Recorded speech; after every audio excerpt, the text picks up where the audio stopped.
Actually, I have one question. It's good Yes, please. because I was reading earlier. Bhagavad-gita? No, I was in Chaitanya Charitamrita, but it's something general, so I can ask maybe this question. Is It this, was saying. Christopher? Is this okay? Yeah, it's good. Okay. It was saying about that we should basically give up.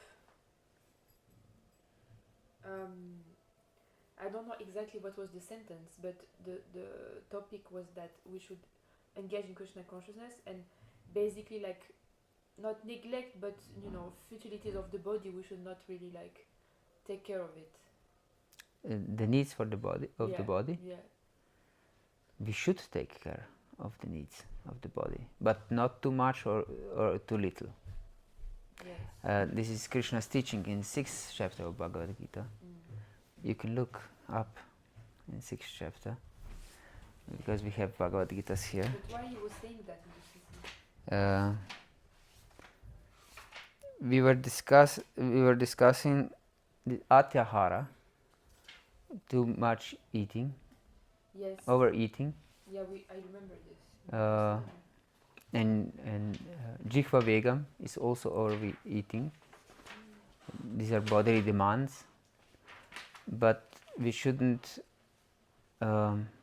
endeavor too much.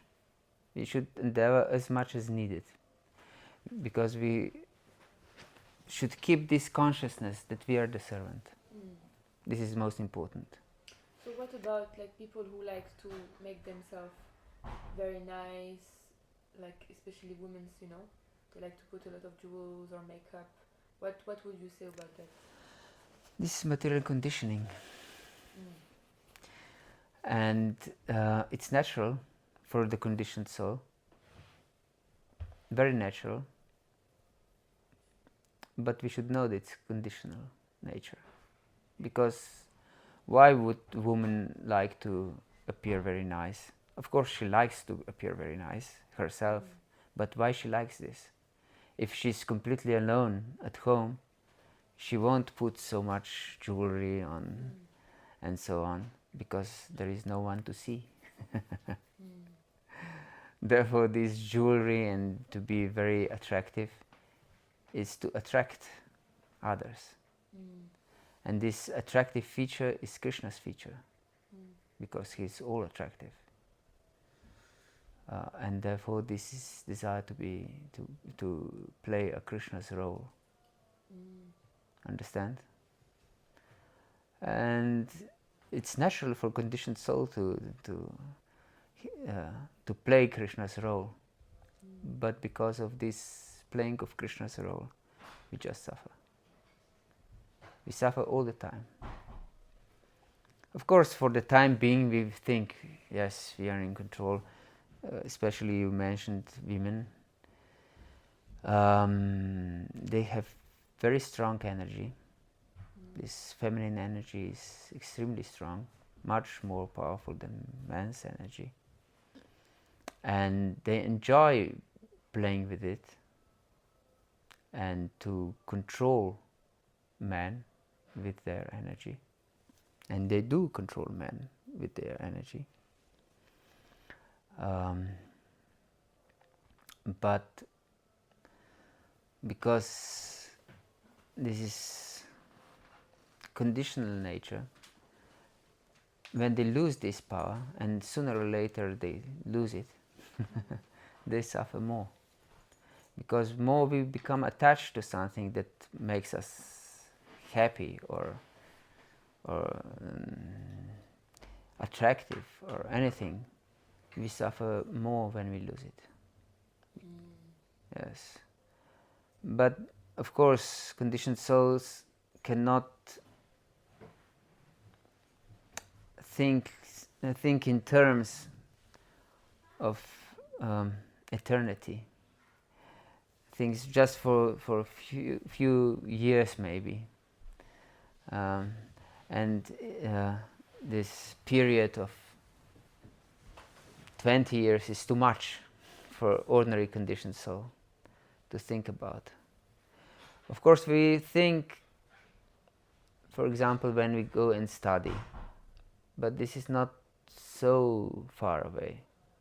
When we are a little child, of course, it's so far away, but then parents are sending us to school. We don't want maybe to go to school, but parents are there to send us to school because they see long-term good in this. So there are two kinds of happiness in Shastra, explains. One is Shreyas and one is Preyas.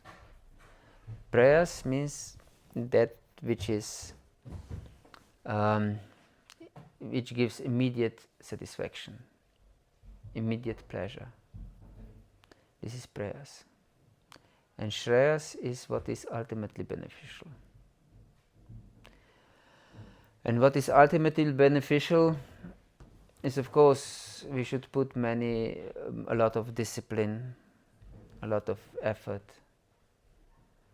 but we become eternally happy. But those things that are pleasing to the senses and to the mind are prayas, are very pleasing now, but they will turn into poison. This is explained by Krishna in 18th chapter of Bhagavad-Gita also. Yes, these two kinds of happiness. Happiness in passion and happiness in... There is one place in the Srimad Bhagavatam that it was saying that a wife should wear nice ornaments and nice clothing. Yes. What about that? Yes. This is because Bhagavatam explains also many social environments and positions in this world.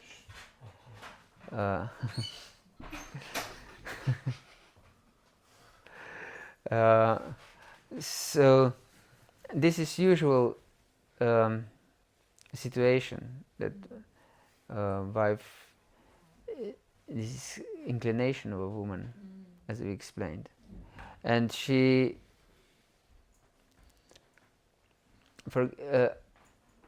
and this you mentioned a wife, and chaste wife, she wants to be very nice looking for her husband.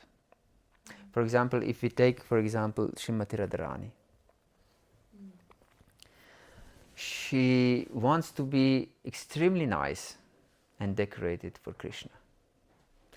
But when she goes out, she doesn't tolerate that other people are looking at her. So she puts a veil over her head, that no one would see her of outsiders.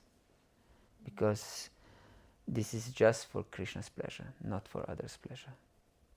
Understand? So when we bring bhoga on the altar, we cover it, that no one would see the bhoga. Because if someone sees the bhoga, which is meant to be offered to the Lord, he or she mentally tries to enjoy it, and then it's polluted.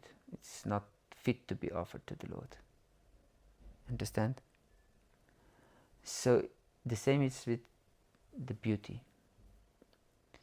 If we are devotee, our beauty is meant for the Lord's pleasure, not for others' enjoyment. Understand? So therefore Srimati Radharani covers herself when she goes out. Yes, if there are other people. Yes.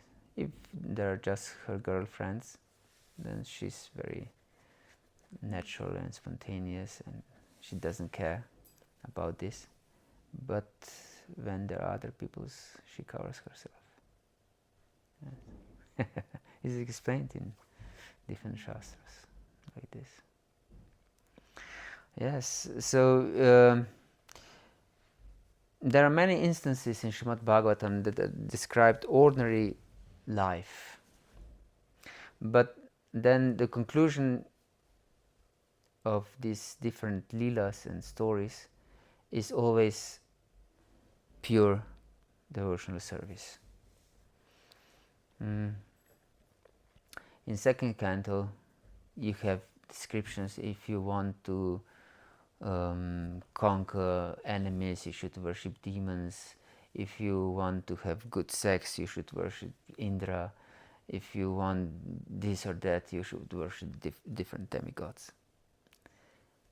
But at the end, it says, Akamak sarva kamava moksha kama utaradi tivrena bhakti-yogina yajita purusham param. Even if you, either you are completely without material desires, akama, or sarva kama, if you have all kinds of material desires, or moksha kama, you desire liberation, you should by all means tivrena bhakti-yogena, it says, with intense devotional service, worship Krishna. Yes. And this is important. Then we will lose all other desires if we intensely perform a devotional service. The example of this is Dhruva Maharaj. Dhruva Maharaj wanted to have a kingdom greater than his great-grandfather. And who was his great-grandfather? No, Dhruva Maharaj, Brahma himself. So, the master of the whole universe. And he wanted to have greater kingdom than Brahma. And therefore, because he was insulted, you know the story, I believe. You know the story of Dhruva? You know? I forgot, I think. You don't know the story of Dhruva? Okay, then I'll tell you. There was a king named Uttanapada who had two wives. One was called Suniti, this was his first wife, and the other was called Suruchi. Niti means the rules of Shastra, and Suniti means the one who lives by the rules and so on. And Ruchi means something pleasurable, taste, something. And Suruchi, the other wife, was very pleasurable. She brought a lot of pleasure to the king. So the king, she was king's favorite wife, not Suniti, but Suruchi. And Dhruva was the son of Suniti, of the first wife, who was not the favorite of the king. And once Dhruva was 5 years old, he wanted to sit in the lap of his father, of the king. Oh yes, I remember And now. then he climbed into his father's lap. Then his stepmother, Suruchi, became extremely angry. And she said that he has no right to sit on his father's lap because he was not born from her body. So if he wants to sit on his father's lap, he has to go and worship the Supreme Lord, and then he may be born from her womb, and then he can sit on his father's lap. And father didn't say anything to protect the son, the small son. He was 5 years old. And he was so offended, this Dhruva. He was extremely angry, wanted revenge, and because he's Kshatriya, he's very, very impulsive, and wanted revenge, and crying because he was 5 years old. He went to his mother and told what happened, and his mother Suniti, because she was very stick to the principles of religion, what her name also reveals. She said, "What your stepmother said is true. I'm not your father's favorite wife." So, and she gave you good advice to go and worship the Supreme Personality of Godhead.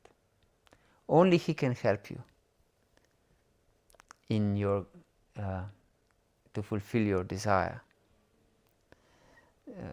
because He wanted revenge and He wanted a greater kingdom than his father and his grandfather and his great-grandfather. And so she said, "Go and worship the Lord." And he asked her, "Where can I find Him?" And she said, "Usually these sages go to the forest to find the Lord."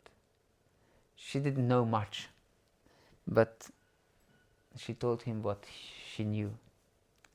And then 5-year-old Dhruva went to the forest, determined that he'll find the Lord and he'll worship the Lord.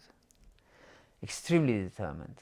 And because Dhruva, the name itself means determined one. And because he was so determined, the Lord sent Narada Muni, his pure devotee, to guide him. And Narada Muni first tested him how he's really determined on his determination to worship the Lord and to achieve what he wanted. And he said, "You're a small boy, you shouldn't take these words seriously. You should go back and play. Forget what your stepmother said." But he said, "Can you help me to find the Lord or not? If not, then I'll go my own way. If you can help me, then just help me, otherwise leave me alone." And he saw that he's completely determined. And he gave him a process. And one of the process was also to chant the holy name. Although this was in Satya Yuga. So holy name is a universal process, not just for Kali Yuga, but for all yugas. It's the most powerful process in every yuga. And he gave him a mantra, Om Namo Bhagavate Vasudevaya. And we chant this mantra every day when we discuss Srimad Bhagavatam or Bhagavad Gita. And he performed extreme austerities. He was first eating just some grass and then dry leaves, but not every day, every third day or something. And then he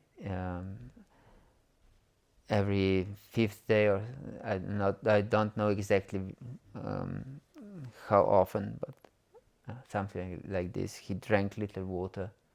And then only every 12th day or something, he breathed one breath. He took one breath. And then he completely stopped breathing even.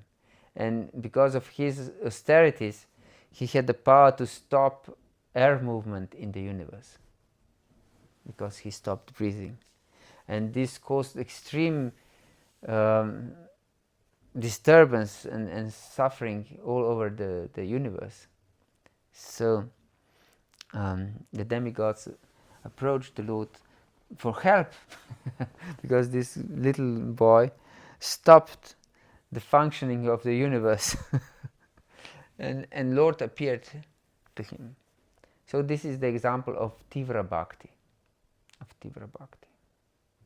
And Lord appeared to him, and then Dhruva realized that I wanted some broken pieces of glass, but I received the rarest jewel.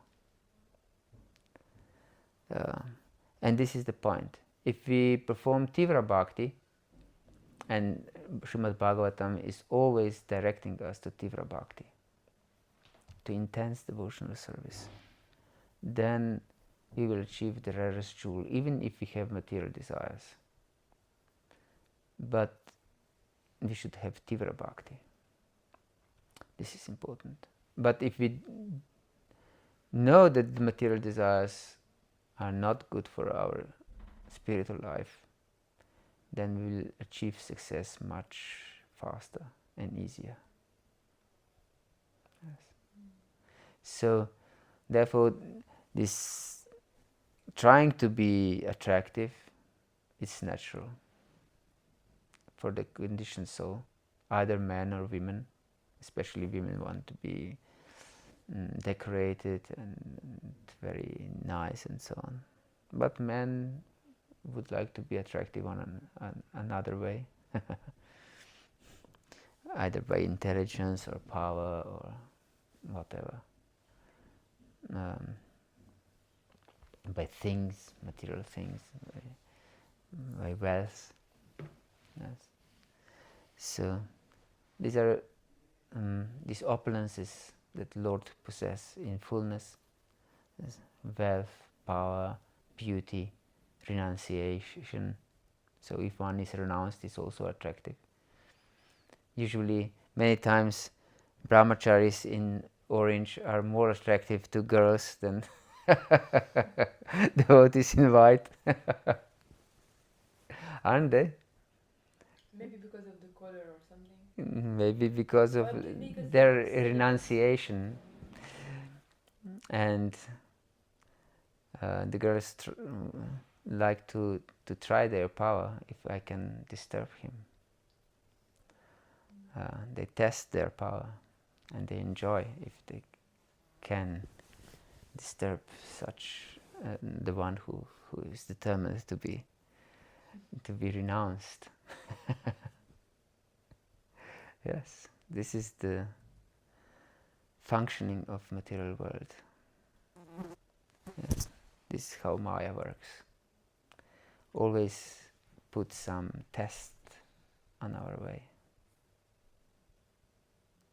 Hare Krishna. Hare Krishna. Thank you. Yes, some question?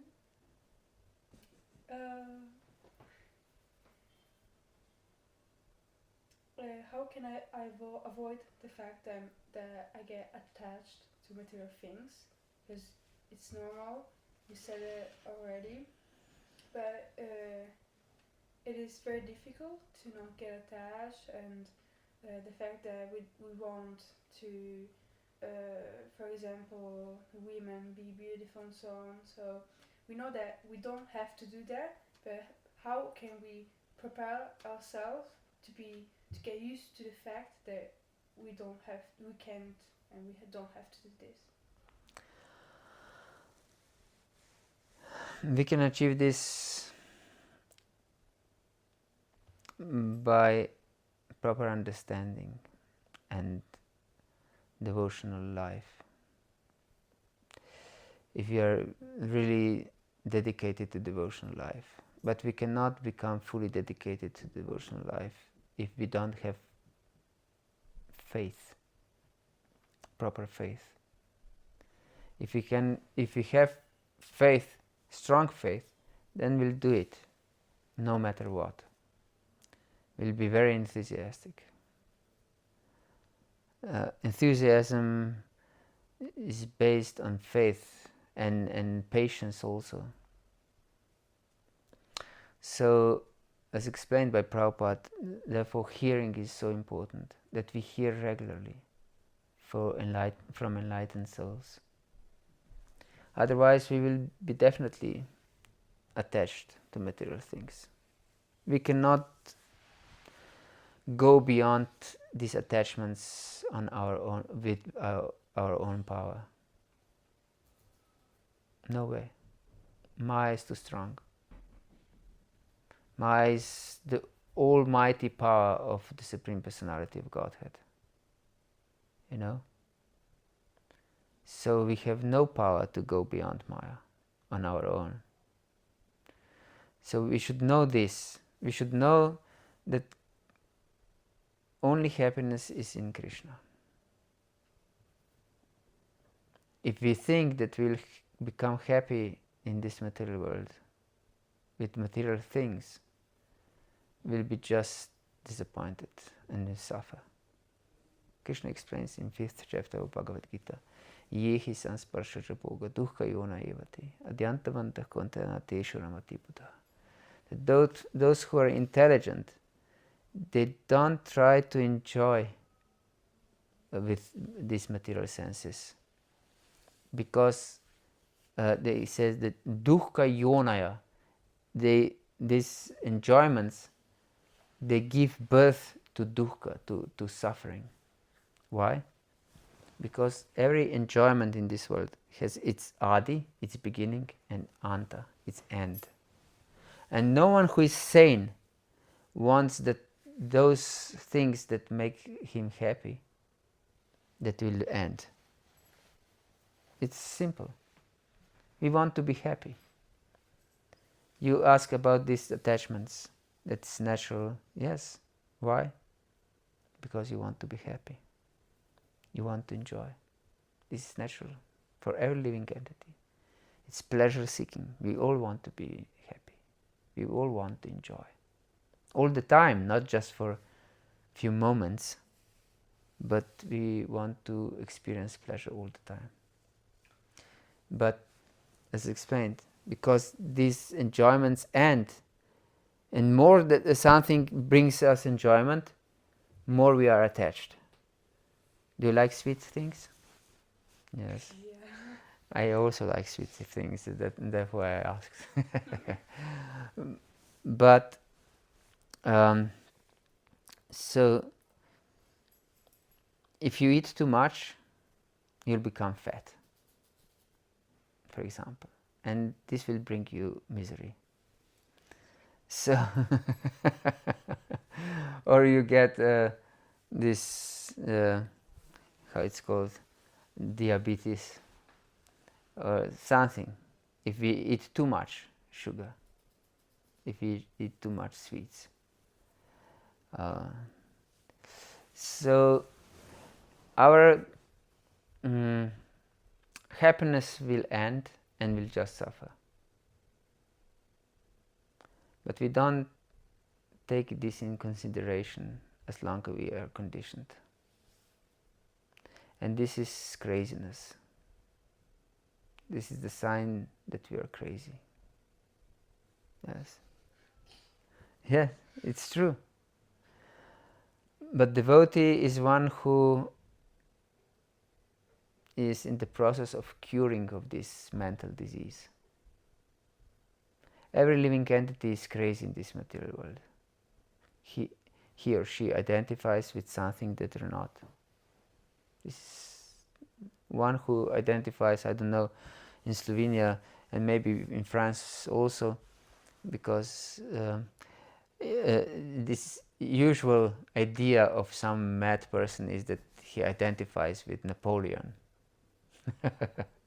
Napoleon was a French emperor, wasn't he? Yes. So if someone identifies, I'm Napoleon, he's mad and he's put in the madhouse, isn't it? So and when he wakes up in the morning, there comes a doctor and says, "Good morning, Mr. Napoleon," and he says, "Yes, good morning, good morning."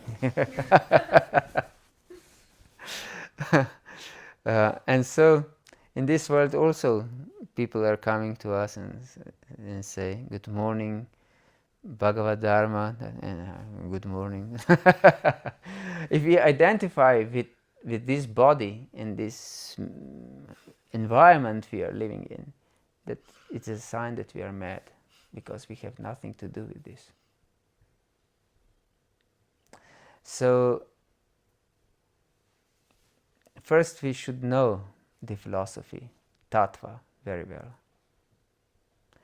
And because women usually are not very much into tattva, some they are, but majority not so much interested in tattva, in philosophy. It's beneficial for them to get married, to be protected by intelligent husband. Yes, it's very beneficial. But it's not popular in modern world to get married young.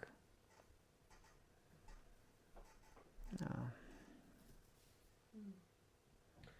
What about, for example, to utilize, because there is, for example, Harinam groups, of course, who do nice decorations for Harinam purposes, that it looks nice and attractive. What about that? Yes, this is some kind of performance, some kind of circus. Understand? To attract people. And the purpose is not to... it's for preaching purposes. It's for preaching purposes. It's It's to attract people to hear the holy name, actually. This is the main purpose. Everything depends, of course, on our consciousness.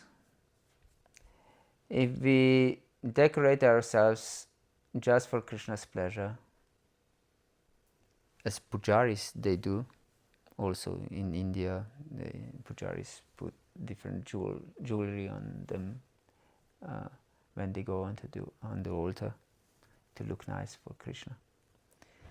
It's perfect, but not expose this beauty to public view, just for Krishna.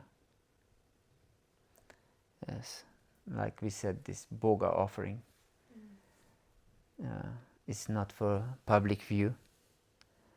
It's for Krishna's satisfaction, for Krishna's pleasure. Yes, we should have proper understanding and use our natural propensities for Krishna's service. And if we are married, then we should see our husband as Krishna's representative, and the husband should see his wife as representative of Radharani. Yes, she's Krishna's servant, and I'm Krishna's servant, and I should look after her. And she has to think he's Krishna's servant, and I'm Krishna's servant too. I should help him to serve Krishna more nicely. Yes. And this is the process to achieve this kind of consciousness. Especially the most important process is chanting of the holy names. Yes, we should go deep in the chanting. This is very important. If we don't go deep in the chanting of the holy names, there's no possibility to go beyond material energy. Not possible. And the ultimate distractor in this age is the phone. So we should switch off the phone. No sound or no buzz should come out. And put it in another room. Lock it and put key away. And just chant. We shouldn't be attracted to the phone or to speaking to other devotees or to anyone or to do anything during our chanting. Just try to connect with Krishna, with Radha and Krishna during our chanting. This is extremely important. This is most important, really. Yes. If we don't connect with Krishna through the holy name, how can we connect? It's Yuga-dharma. Harir Nama, Harir Nama, Harir Nama eva kevalam. Kalau nasti eva, nasti eva, nasti eva gatiranata. There's no other way. It's stated in Shastra. No other way. No other way. Yeah. Can you speak about yesterday during the class? You spoke about I like and don't like. It's a modern idea. Yes. Like, yeah, yes. Sorry. Yes. Um, this is modern world. I like this, therefore I'll do it, and I don't like that, therefore I don't do it. And we have no sense of some duty, what is proper to be done, either I like it or not, and what is not proper to be done, even if I like it. And therefore there is so much suffering. In 21st century is, according to World Health Organization, is the number one disease are mental problems, anxieties, fear. It's because we don't live according to principles. We live according to our desires. And these desires are poisonous. This is because it's Rajagun, it's mode of passion. And for passion um, it's natural that first looks like nectar at the beginning and it's poison at the end. It's always like this with enjoyment in passion. And this I like this, I don't like this. This is passion. It's not goodness. Goodness is to stick to principles, no matter what. And for example, I don't want to get married. Hare Krishna. Hare Krishna. Nice to see you. I don't want to get married. Or I don't want to have children. I don't want this, I don't want that. And this is just passion. Because it's not pleasant for the senses. But this is not the principle. It's not the main thing is in this case is not the duty, but in our enjoyment, our selfish enjoyment. And therefore there is so much suffering and so much divorce, because the couple comes together because they think we can enjoy together. Yes. The girl expects enjoyment from her husband, and the boy expects enjoyment from his wife. But because they want to be masters, both of them, they want to be enjoyers, both of them, there is fight. Naturally there is fight. Cannot be otherwise. Because two masters cannot live together. There is room only for one master. Yes. So there is fight. So we should know what are the principles of proper life. What is the etiquette in a relationship between husband and a wife, between parents and children, between student and a teacher, between friends. Understand? We should know the etiquette, and then all life goes smoothly if we live according to principles. This is very important to understand, but only very few in modern age they understand it, even among devotees. what to speak of others, even among devotees. They don't want to understand this because it's not pleasurable. You understand? But this is passion mentality. And passion mentality will always bring us misery. It's not way around it. So, I don't know if I mentioned here that one world champion in marathon said that only disciplined ones are free in this world. And those who are others are just slaves of their passions. It's one, if one devotee would say this. Yes. But it's true. It's true. Yes. So we should use our intelligence and direct it according to Shastra, Guru Sadha and Shastra. And then we can live peacefully and happily. This life is meant to be to live happily.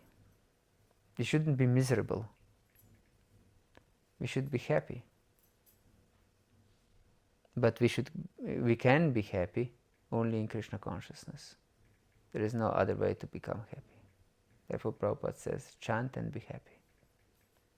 Yes, this is our mission actually. Sarve sukhino bhavantu. Let all living entities be happy. And therefore we go out on the street and distribute books. We perform harinams on the street. We preach this transcendental knowledge to everyone, just that anyone can be happy. Yes, this is our mission, that all be happy. Hare Krishna.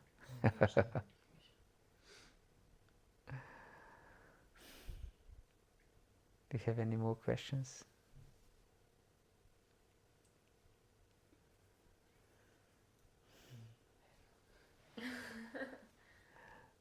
Everything answered? Well,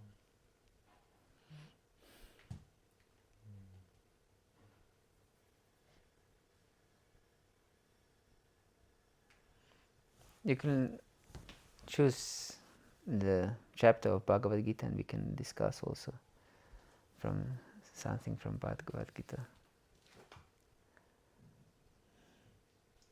Opulence of the Absolute. Opulence of the Absolute.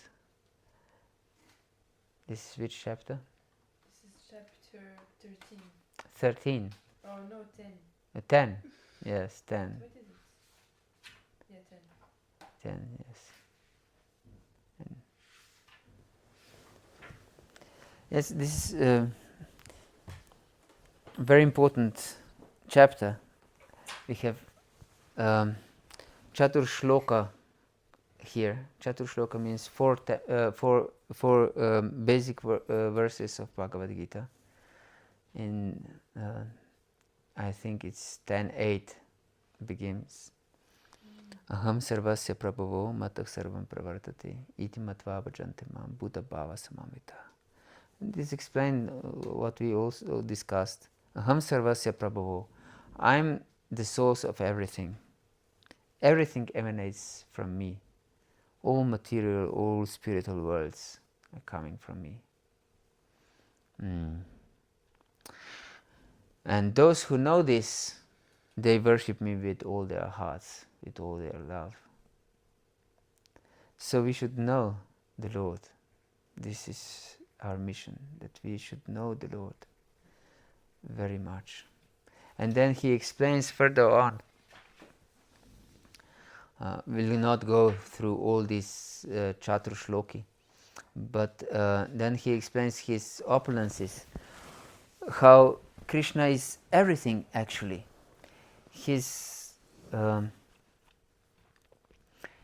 even death personified.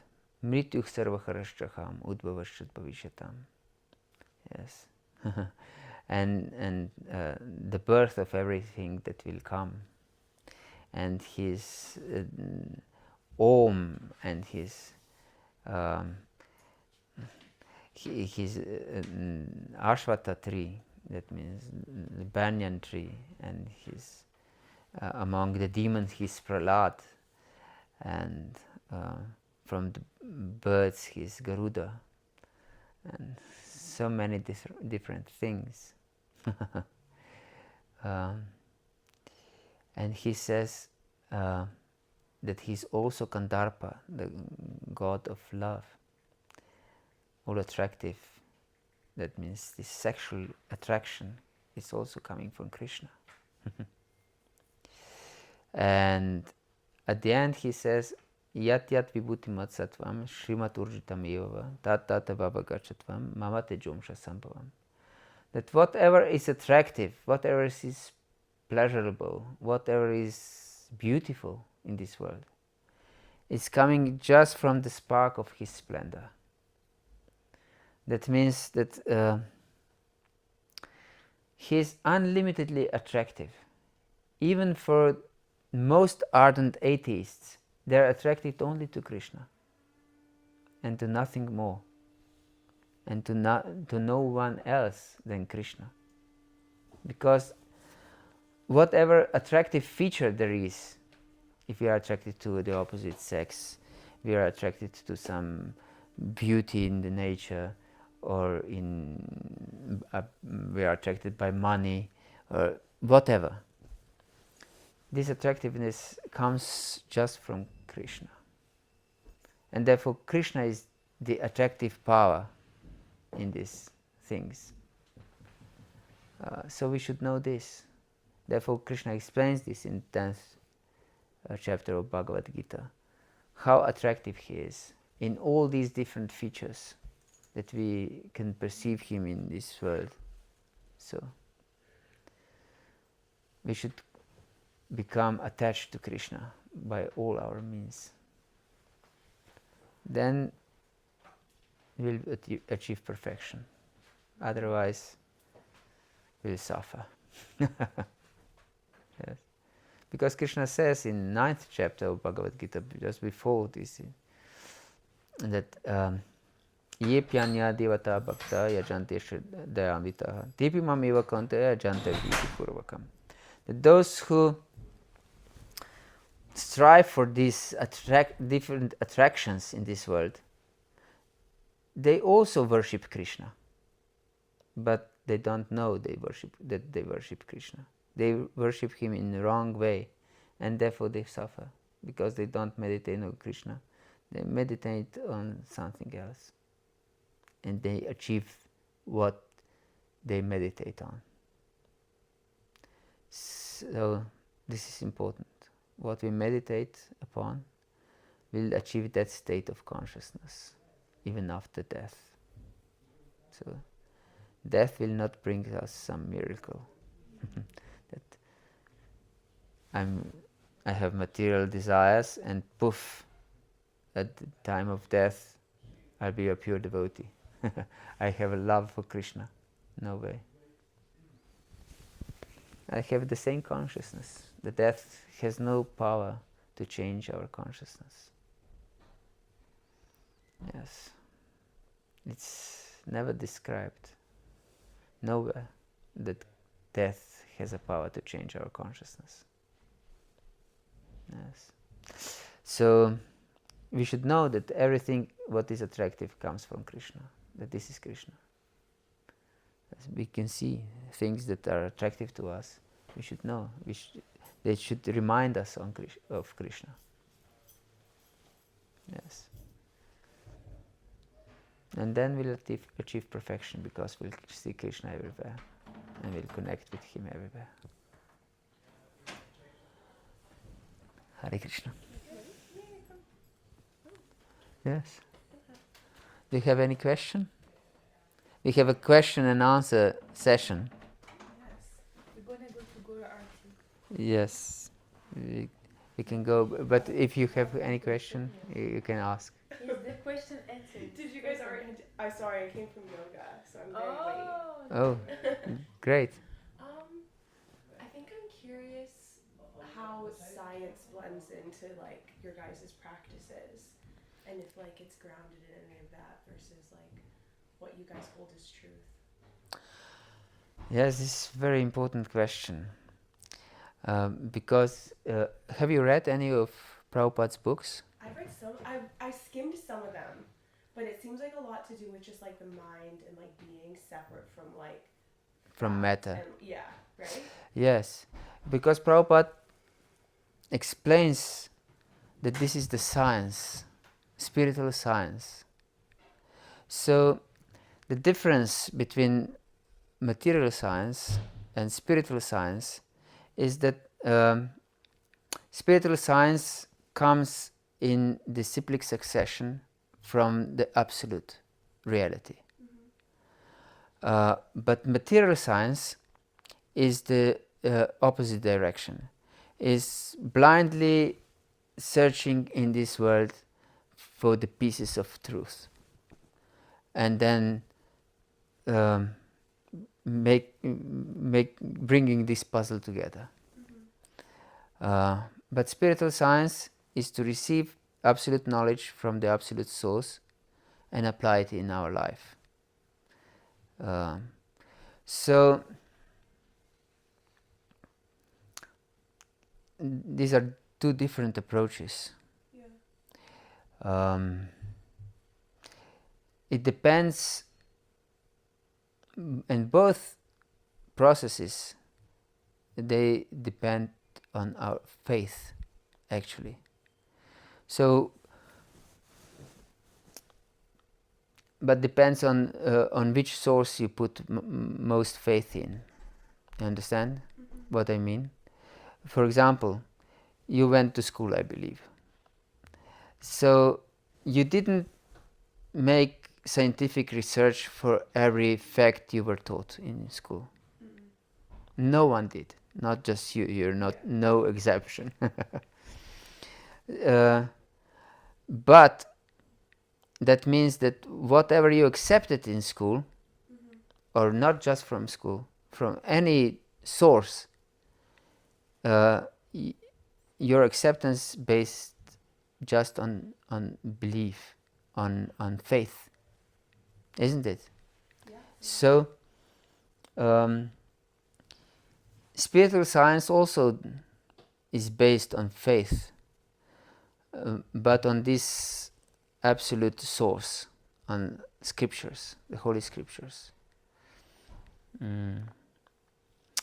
So the human being is the living entity of faith. Even a small boy or girl has faith if the parent says, if you will be good boy, you'll get a candy.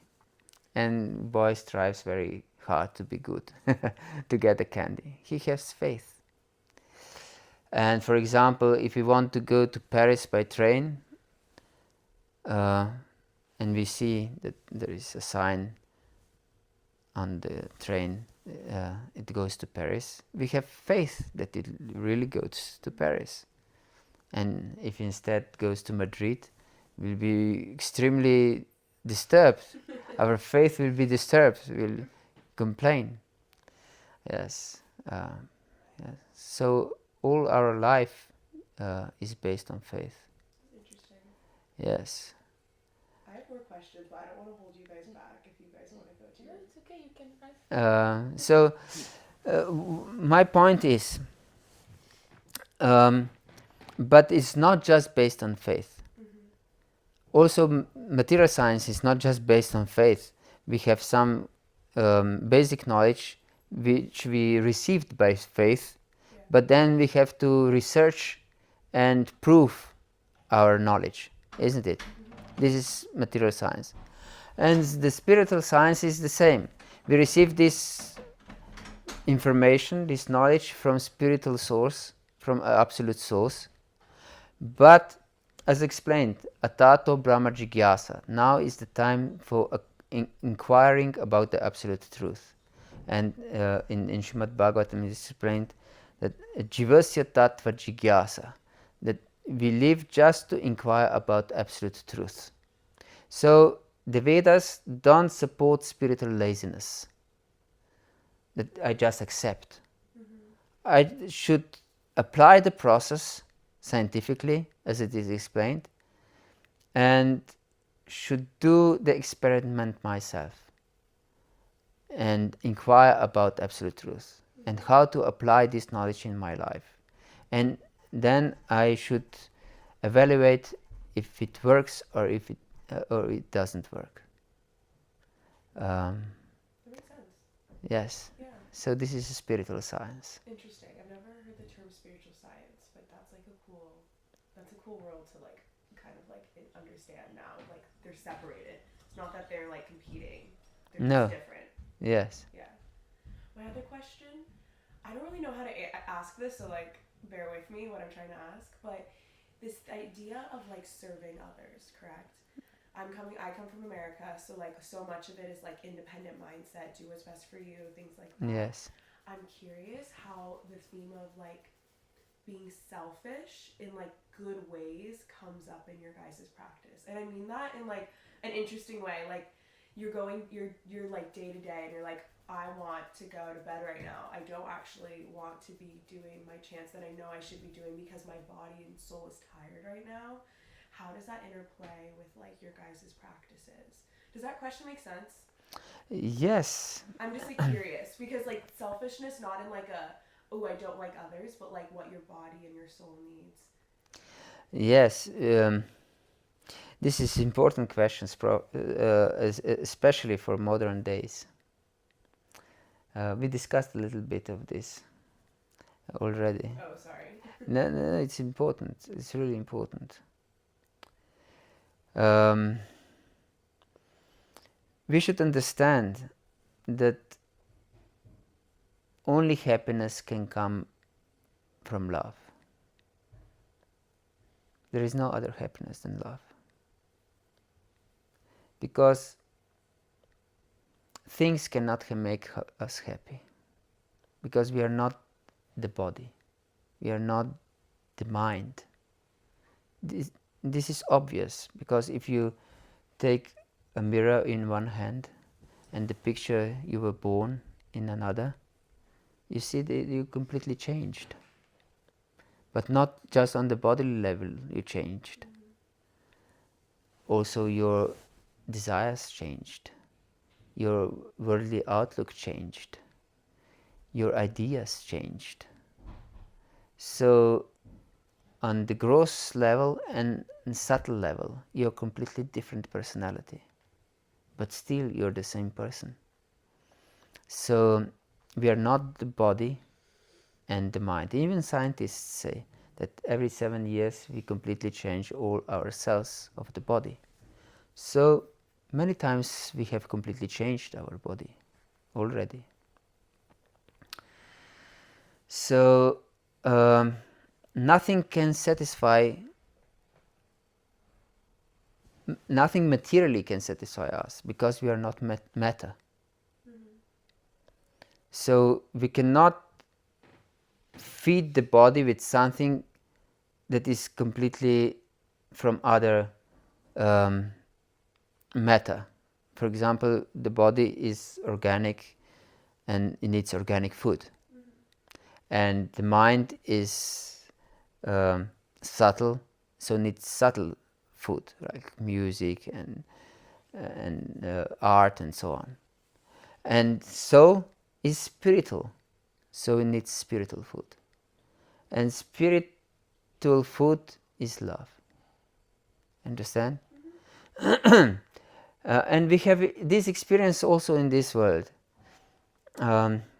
People can buy things, but they're always frustrated. Even the psychologists say that this satisfaction, when we get something material, is just for very short time, and this short time is just because of lack of desire. We lose desire for a few moments because we got something we wanted, but then we develop new desires again. Understand? And these new desires create more and more new suffering and hankering and frustration and so on.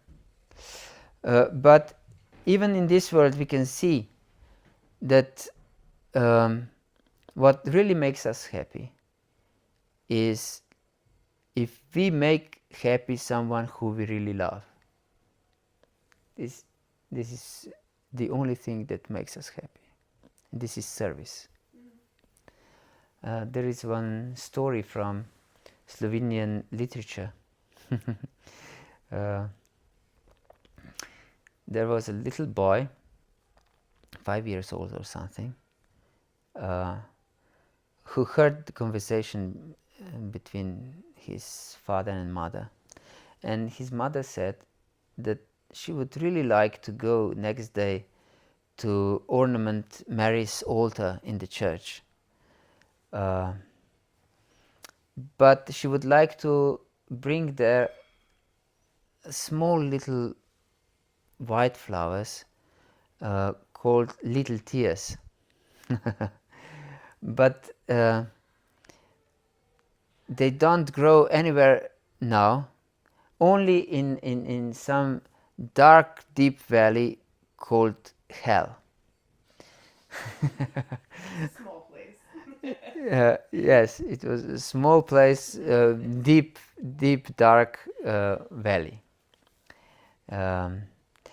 And this boy was extremely afraid of this hell, because many times father sent him in this hell to herd sheep and goats in the hell.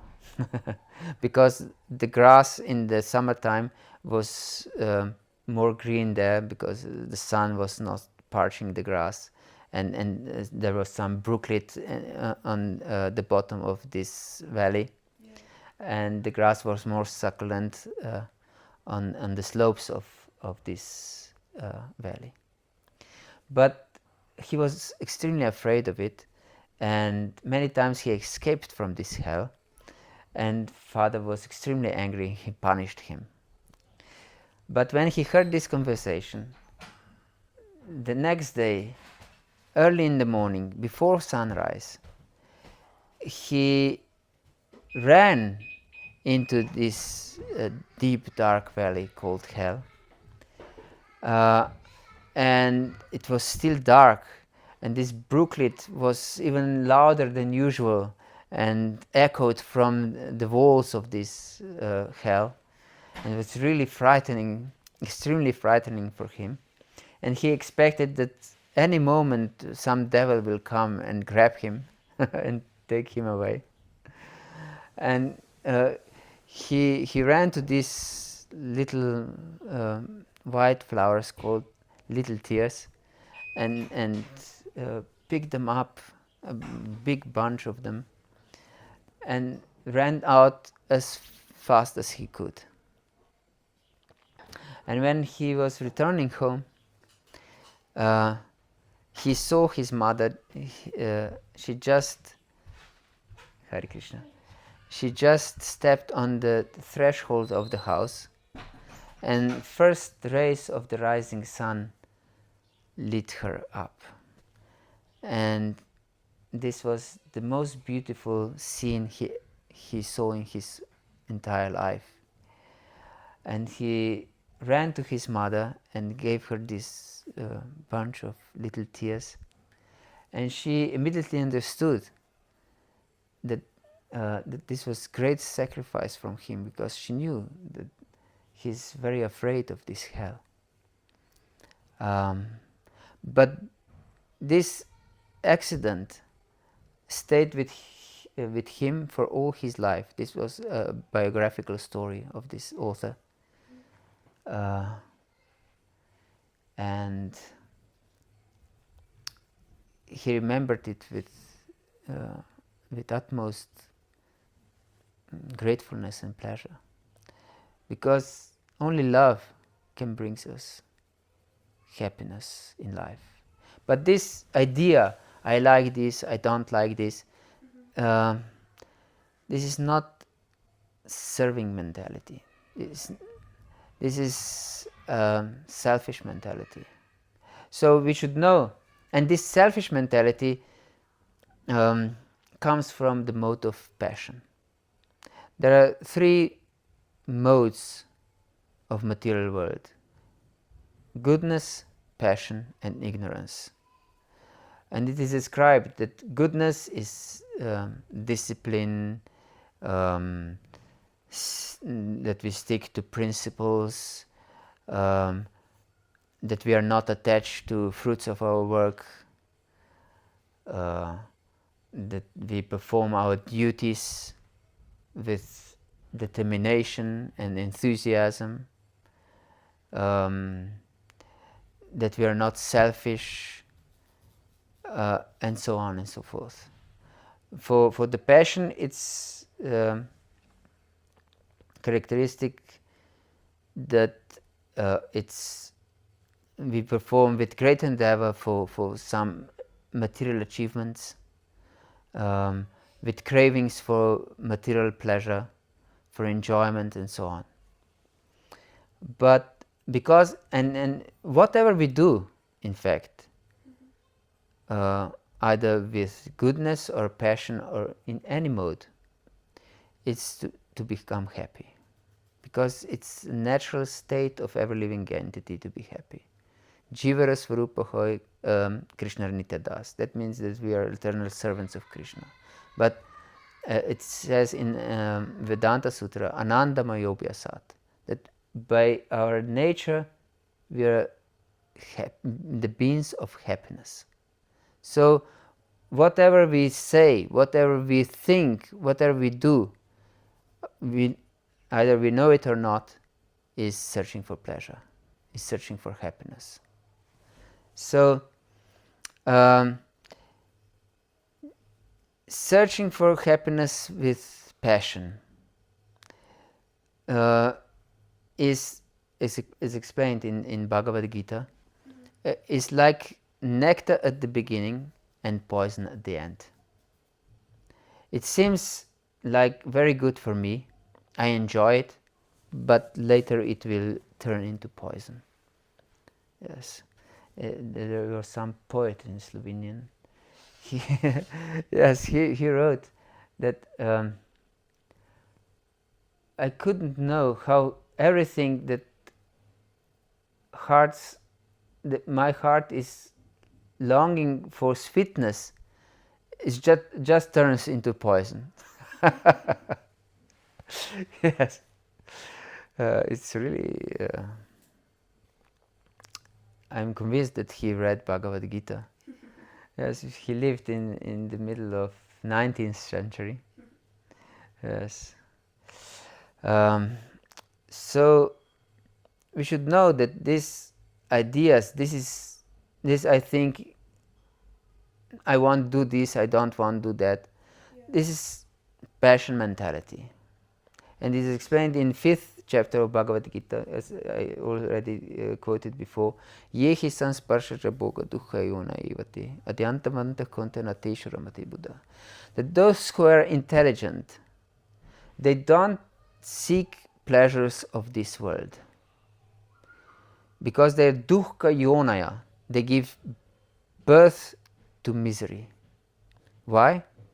Because we are eternal living entities, and therefore we want eternally to be happy, not just for a few moments and then to be miserable. It's natural.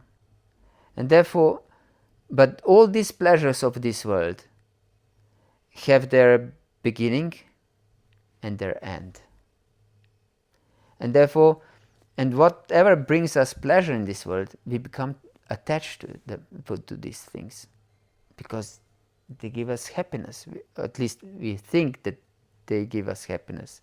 They give us pleasure to our senses, and therefore we become attached. We become attached to things. We become attached to relationships, to anything that we consider it's pleasurable for me. But it will undoubtedly be finished sooner or later. And more we are attached to something, more we suffer when we lose it. And I believe we all have experience with this. When question, is it okay if I ask a question to follow up on that? Yes. How would you balance that in your sanctuary here is beautiful and I've loved my time, but like in the material world, like I balance that and I live out there. How would you recommend balancing the idea of serving others with people who don't live in a similar mindset? Because like I live in New York City, for example, it gets really tiring. I've noticed myself giving so much love and like that's just how I like to live my life, but I get exhausted from like the people who don't think the certain way, so then I'm setting boundaries, but then in the material world it's seen as selfish. Does that make sense? Yes. Therefore it is recommended not to associate with materialists. Okay. That's a good answer. Yes. Yes, because the birds of the same feather flock together. It's natural that we associate with those with the same mindset. Understand? Mm-hmm. And it's also natural that we are influenced by anyone in this material world. Because, as we explained, it's so simple if we understand it. We want to be happy. And everyone emanates some values, some beliefs what will make him happy or her happy. And therefore, he emanates this energy. Yes, this will make me happy. This will make this is my ideal in this world. And this affects everyone because energy affects people. So if we are not strong in our spiritual mentality, we'll be definitely influenced by material association. New York especially, and also other cities, is the city of passion and ignorance. So find association of devotees there. I see you guys Yeah. at Union Square every day. Yes. You I should, say hi. you should say Hare Krishna. True. Now I know to say that. Yes. Yes, you should. I have one last question, but if you have to go. No, it's okay. I have to go now because I'm going to the class. Yes. But you can keep going. Sorry, we can end it too. Yes, you can ask. My last question is, what's been the most challenging aspect for you on your journey of spirituality?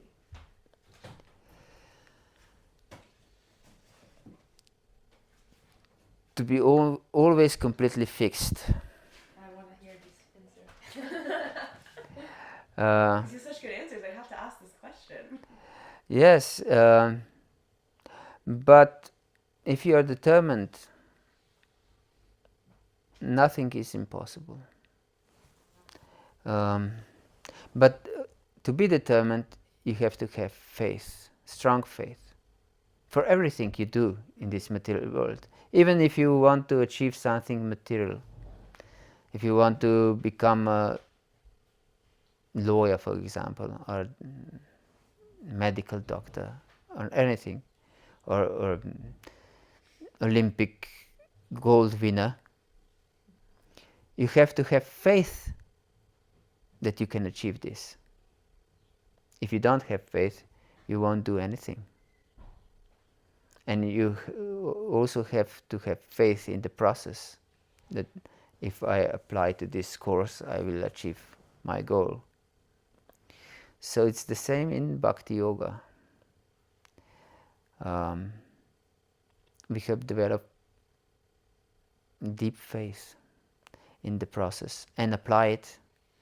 And as I explained, atato brahma jigyasa, we should inquire about absolute truth. We shouldn't be spiritually lazy. We should go deep in spiritual knowledge. Hare Krishna, in spiritual science. This is the process. Yes, and like everywhere in life, there's ups and downs, and I saw a very interesting experiment. There was some slope, and they put a metal ball on the top, and there were two slopes. One was direct, and the other one was like this, wavy. And the wavy one, when they throw the ball down the slope, the ball was faster on the wavy one than on the straight one. Isn't it interesting? Yes. Yeah. So this is the process. Um, it's God's process. He helps us to advance faster with obstacles in our life. So obstacles are meant to speed up the process. Yeah. My last question, I swear. Yes, it's okay. It's okay. What do you, so for example, I'm from America, right? Yes. I went to UC Berkeley, so I saw you guys have a huge community in Berkeley, huge community in New York. What do you all wish the material world would ask you more about? Because, like, for example, you guys have your moments in like these bigger, like, people are like confused, they're not really sure what's happening, but obviously they're principles that like everybody should want to live by, right? Like grounded in like love and like serving others and things like that. What do you wish people were brave enough to ask you all? And they should ask us how to achieve perfection.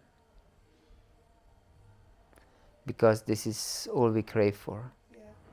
We are craving for perfection, for perfect love, for absolute happiness.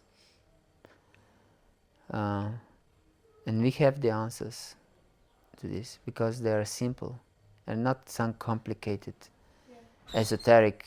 They are esoteric, but they are so simple at the same time that we can miss them. That's a good question. Yeah. Yes. So that should be the question: how to achieve perfection? Small question. Yes. Yeah. Which book was it that you said has the three things of the material world? I really liked what you said there. Yeah, three modes: the mode of goodness, passion, and ignorance. Okay, and you said it's in one of your books. Yes, in Bhagavad-Gita. Okay. You should read Bhagavad-Gita every day. Every day. Yes, without exception. Even when you go through it, you just start again, all over again. And I'll read it. Yes, yes. You should start to read Bhagavad-Gita. Well, thank you so much for answering my questions.